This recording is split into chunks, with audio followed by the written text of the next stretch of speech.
cylinders and the crankshaft all going round in front of you. But it's all metal to metal, so it needs constant oiling. So the third major ingredient of the steam engine will be oil. There's an automatic lubricator on that, but a lot of it has to be done by hand, by corks and wicks. You take the cork out, you've got an old-fashioned wick in there, and you pour the oil in, and the wick gradually drips the oil down onto the moving part. Very old-fashioned, but very reliable. And that was called the plough or cultivate from one engine to the other, up and down the field. The engine only ever moved forward a few feet at the end of each run. They never actually pulled the plough. It was the plough being pulled to and fro on that wire cable. Well, you might think that was a laborious way of doing it, but when you think about it, before that, it was one man and a team of horses, or in Sussex very often a team of oxen, because the ground was so flaggy, and they could plough, on a good day, an acre a day. Okay, so along came these marvellous invention of Sir John Flower, the ploughing engine. Now they needed a crew, there was a crew at each end, and the total team would have been a team because they had a boy to do the cooking, and do all the odd jobs, of course. The team would have been 5 people. Well, those 5 people, with a good plough and a good teamwork, and the 2 engines, could plough 10 places in a day, especially on the mainland. Now you look at these packets of Chris, like I've got Chris at the moment, that Chris, which you must have heard of, they had a huge area in England, the east of England, where the long shot where the long shot museum was. It still is, in fact. And you'll notice the registration, OI6818. Well, now that will tell you it's an Irish registration, because although it was built in the big components for the big ships they were building then. So what do you think was Belfast shipyard? Well, it's the famous place where they built the big liners, such as Olympic and Titanic. And this engine was working there at the same time as they were building the Titanic. So now we're not saying that it actually worked on the Titanic, because but it's very likely that it had components on the big solid wheel trailer that it would be pulling that were used in the shipyard either for the Titanic or one of its sister engines, because that's how old it is. One of the other things they probably did, when they launched the ships, they had massive chains. 59, ladies and gentlemen, and it served in the shipyards with Harkness right up to the 1960s. Why? Because it was blooming good at the job, and it was just as efficient as any heavy-duty diesel lorry at the time. Only had fairly short distances to go between the works and the shipyard, so it was the longest continually working road locomotive in the British Isles. That's Vera. And what's going around it? Oh, well, it's a Tasker, yeah. Tasker roller. You haven't got any other rollers at the moment to compare it with, but normally the front roll is a 2-piece roll. But Tasker's experimented with a 5-piece roll. Certainly this one, and I think there's possibly one other reservation that's got 5 rolls. Obviously it wasn't a great success, I don't think, because Tasker's never carried on with it. Tasker's were built at Andover in Hampshire. We've got so many to go through, we can't tell you all about all of them, but we'll do our best to tell you a fair bit. Pensioner is the one going round behind. Now look, because it's John and his son that look after it, but John's just come over to me and he says, Timmy won't go on the engine because they're all wearing silly hats. It was built in 1919, Dorset had over 40 years ago. It was rallied here for another places for a while, laid up in the 1970s with a lot of boiler work, partly was spangled, and it stood basically derelict in a shed up here until the trust was formed in 2004, and it was the first one that was fully rebuilt with an all-new boiler, and a lot part of the boiler, the work was mostly carried out by volunteers here at Regent's Park. And the trust has been now going for about 20 years, and John and his son, George, are ones that mostly look after this engine. It's a real credit to them. Notice a highly polished brass band. What did they use that engine for? Well, it's a traction engine, and it was used for threshing corn, wheat, and the harvest, in other words, and it the winter it would have been linked up to a saw bench for sawing timber, for fence posts and all the other jobs. General purpose agricultural tractor engine. Just finding out the different sorts that we've got in front. They're not all steam rollers by any means. About the road rollers, road rolling contractors. You can see way down in the bottom of the corner, they wouldn't have much work down there, but of course they work all over the country. Rollers will get 5 miles from various parts of the country, and they work in that area. Where they were built, they go to the Milestone Museum, that's the place to see them. Built in 1918, it was rescued from a yard by a couple of brothers who were restorating it and collecting some fancy cars. Literally straight out of being left in the yard. It was so good. It stood for 40 years on its own. And then the bats was going round.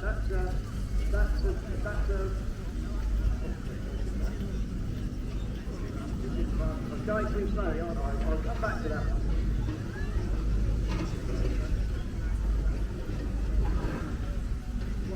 Most of them there have got 2 miniature engines. And we've got Dan Paul from Crawley with his 3-star barrel crane engine. Same star, and just behind him is someone who's come new into the steam engine. It's Graham and Cat Paul from up in Everyone. And Graham acquired this 3-star engine last year. And he's done a bit of work on it through the winter. When I first saw a photo of it, it had funny sorts of colours on it. It had the red colour, there's a little bits of all sorts on it. But now she's all red. At the bottom end, then there in front of the aeroplanes, it's a big green engine. He's an alien builder, the most prolific builders of steamrollers in the world. It's a 14-ton steamroller, one of the heaviest. It's called Henkin. It was built in 1914, new to Bedford County Council. It had about 9 owners and was built by Dave Wallace in 1991. Subsequently, Dave passed away and passed to the present owner, which is Oliver Warburton, all we all know as Ollie. Back on the road field after a 12-year restoration. Now, I spoke to Ollie earlier on, and he's done an incredible job on it in his team. And I'm hoping to go along to their yard later on in the year and do a story for it about how he did it for Old Glory. But that's a 12-ton steamboat. Now you think that's pretty heavy, but it wasn't used for rolling tarmac. Mainly it was used for the hardcore and the base of the roads. It was a lot of, but we were still building new roads then, housing estates, etc. And all the base was hardcore. Steve Casey hasn't been around on this site for a couple of years now. We're pleased to see him back. What we've got in front of us now, another bowl. Looks like Prince, doesn't it? This is Mr. Burgess's engine, isn't it? Right. Yep. Oh, right. Well, it's called the Prince. It was built in 1916. It was one of a double drive engine of which only 14 were made and the 4 survived. It was due to a contractor in Essex, purchased by the present owner, needing much restoration work in 1994, and his local to us, Jeff Burgess and the family at Cross in Hand, who were responsible for it for Tottenham Urban District Council. Finished his working life in Lincolnshire and was sold for preservation in the mid-1960s. That's Lucy Webber. Now this was coming from Crawley. Lots to tell you about it, but just as a matter of interest, as in the hangers which had just come round, there's this big thing that's attached to the outside rear wheel. And it's got a wheel on the side of it, a red wheel on the side, and we call that a scarifier. Now, nowadays, you've got these big road planing machines that come along. You've seen them take the service on. But in the old days, the way to do it was to have a scarifier, in this case, a 3-pronged scarifier. Somebody would walk alongside it, wind that wheel down, the prongs would go down into the old road surface, rip it up, and only let it go several times. Emma is under us now, owns of Prime, which is enabling quarters for purchases. Emma. This one was built in 1905 and restored by the owner and the family. And he made his debut at Kent Show in 2000, but now of course out very much on the rally scene in the south of England. Well, there's a Wallace and Stevens going in front of it at the moment. It's got to be an advanced roller. Lucy, this is called. It was an advanced roller. Again, haven't got time to go into all the technical details, but it was designed to roll, not tarmac, which is chips, tar chips that rolled into tar. Tar sprayer, but get it right, which is tar macadam, asphalt rolling. Hot asphalt, which is what roads are today. And the one thing you didn't want to do when you're rolling that is to stop, because as soon as you stopped at one end of the roll, the roller would start to sink into it and leave a mark. Called it, which they used to call as well, or a bump in the road. So I wanted to design this road specifically for the new, what was then new,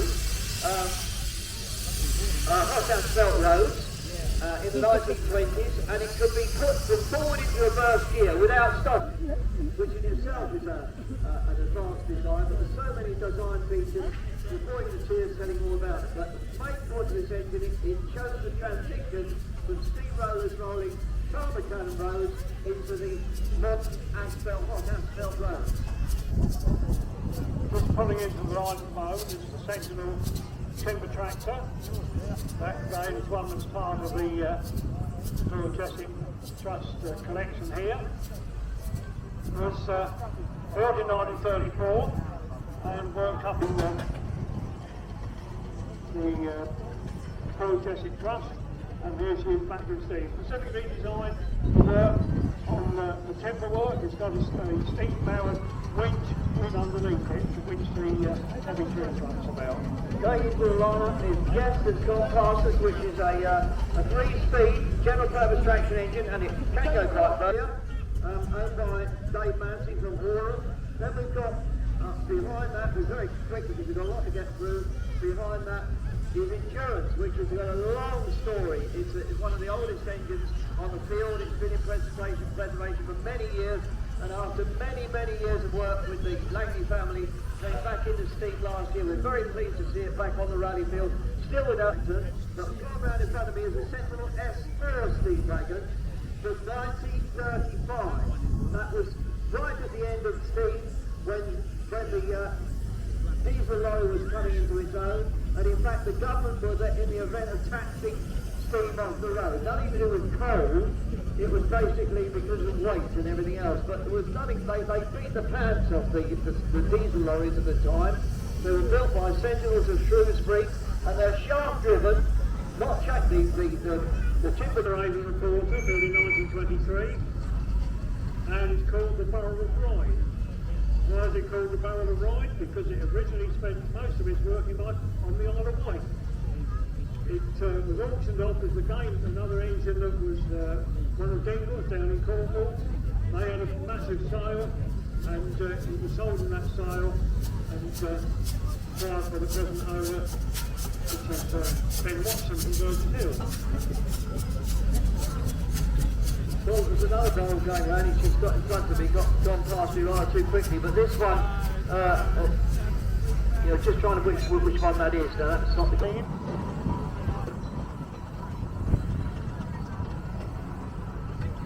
And first owned by a chap down in Wiltshire, and later sold to Steam Flowing Company, Southminster in Essex. Bob's had this engine for quite a while now. So it's another one of these engines where the previous one we saw on the station. Many years have basically rebuilt that engine all themselves, just not far from here. Wallace and Stevens Showman, new to us here at Sington Park, as for the Royal Star, built in 1914. What happened in 1914? Well, sadly, it was the start of the First World War. So Smithwood had gone into showland service, and it was requisitioned by the War Office, and right down the line did all the farmyard jobs, threshing corn in Berkshire. It was acquired by the owner's father in a derelict condition. It's attending his first rally in this area, entered by Stuart James on behalf of the owner, who's well known in steam circles, Barnaby Newton from Hungerford in Berkshire.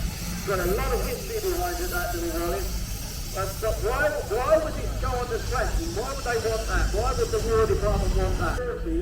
From England by boat. And so this engine, all requisitions are going into farm going on to the threshing drum with a belt drive and threshing the harvest. So that's what they were used for. A few of them did go abroad for hauling the big guns, but not many because they weren't so good at getting stuck in that awful muddy plant. But they were useful over here. Our powder roller was built in 1923 and was supplied to Spembra vehicles, and Road Rolling Association was one of those, and he was the original chairman of it. This was a last working engine up in Yorkshire, now owned by Bruce Fossil. And he found the name plate, and it literally got the old driver's name on it, and that came up on eBay of all places, so it was just reunited with the engine. Another one new to us here is a 10-ton road roller built by Bowers, of course, Bedford. It's called Daffodil. It was built in 1924, and as you can see from the canopy, it was due to a contractor in Cornwall. Something called a Carius in Cornwall. It was sold back to Bowl, which was often the case. It was on lease, and sometimes the lease didn't get paid off. It went back to the makers, who sold it on to Dingles and Stoke Kingsland in Cornwall, who, like Brian was saying earlier on, was contractors whose engines went all over the country doing various jobs. And I remember seeing two of Dingles engines not far from my home here in Sussex, Rolling Road 3-4 Borough Council. And it's been with its present owner since 1970, and I see it's owned ended by Nigel Isaac of Salisbury in Wiltshire. Very fine engine. Started with a Burroughs old metal tractor. Now we've got another example. This one built 1916 called Lion. Spent most now owned by the Maxwell family. They've owned this engine since 1961. So pretty well spent more of her time now in preservation of the Maxwell family than she did in her working days. Very, very nice little lightweight tractor. This tractor there, Casker's engine with Basingstoke, but Gartsides of Leighton Buzzard were the owners of the big sand quarries in the Leighton Buzzard area. Now, they later went on hauling the sand from the quarries right across the area of the country. They had several quarries there to the railway station at Leighton 6. Coming really towards the end of Spain being built, the use, so to go out to China, I think, Brian. it's supposed to go to China. Yeah, it never did But it never got there. It stayed in this country. The one in front that I've just gone past is they look very similar, you see, because times we've been talking about Avelin Porter when they got together at the end of building steam, because at that time there were both those companies were building diesel railroads. Lionheart, which went round TR205 registration on it, you see it. That was built in 1923 and sold to the Edison Rolling Company of Dorchester, another big contractor whose fleet went all over the country, and invented by Austin Hawkins. We see the similarities between that engine and Prince of Wales, which is, as Brian's already said, is named in Broad Barford and built some 10 or 15 years later in 1926. Avon Barford actually changed the whole idea of how you got on and off of an engine. Farming and plant hire company. A 7-horse tanker built in 1918.